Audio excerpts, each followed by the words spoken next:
So, this woman gets kidnapped and spends 7 years locked in a box under her captor's bed. 7 years. How did she survive? So here's the story. It's 1977, and Colleen, just 20 years old, is living in Eugene, Oregon.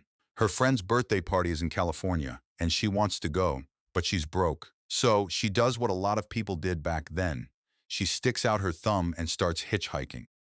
At first, everything seems normal.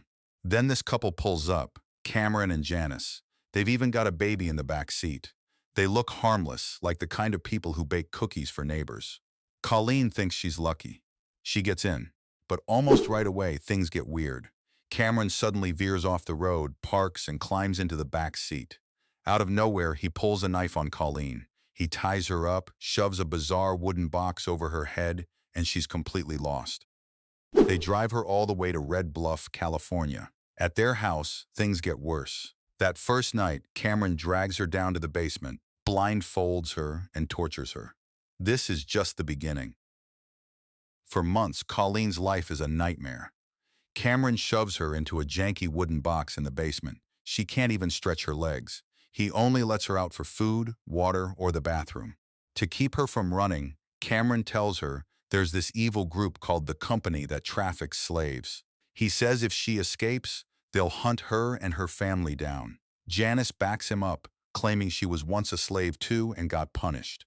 Colleen starts to believe this nightmare is everywhere. Cameron isn't done. He makes Colleen sign a twisted slave contract. Then he starts assaulting her. It's beyond messed up. Every day, Colleen's trapped in that box, terrified, isolated, and powerless. But Cameron takes it even further. He builds a coffin-sized box and stuffs it under his and Janice's waterbed. For 22 hours a day, Colleen's locked inside, right under their feet. She's only let out for food, bathroom, maybe a shower, then right back in. Years crawl by. It's now 1979. Colleen's still trapped, still being tortured, still living this insane double life.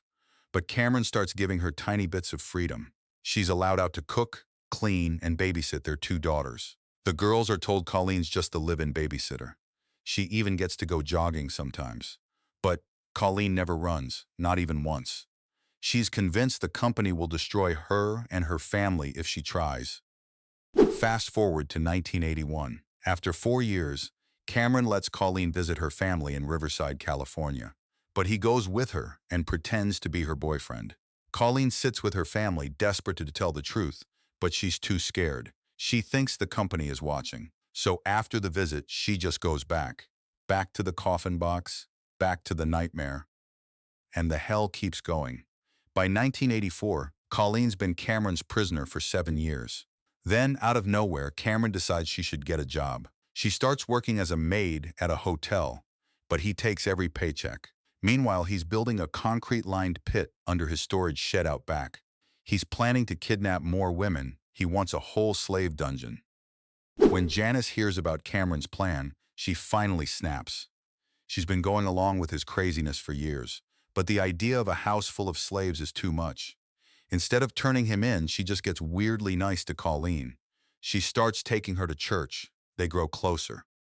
Janice's guilt finally boils over. She confesses everything to her pastor. The pastor tells her she needs to get out and save Colleen. Janice has a full change of heart. She goes to the hotel where Colleen works, sits her down, and drops the bomb. The Company? It's not real. You can leave. Janice pleads with Colleen not to go to the cops. She thinks maybe she can fix Cameron. But Colleen is done. She grabs her chance, catches a bus, and flees back to her family in Riverside. But here's the wild part. Colleen doesn't report Cameron to the police. Neither does Janice.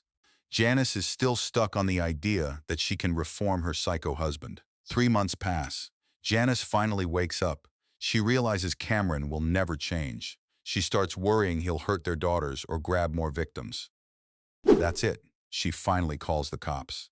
Cameron is arrested. He goes to trial and gets hammered with a 104-year prison sentence. Janice gets off with 0 jail time because she testifies against him. So that's the story of Colleen, the girl who survived 7 years locked in a box under a waterbed, outsmarted her captor, and finally got her life back. Insane, right? If this story shocked you, hit subscribe for more true crime nightmares. You won't believe what's coming next.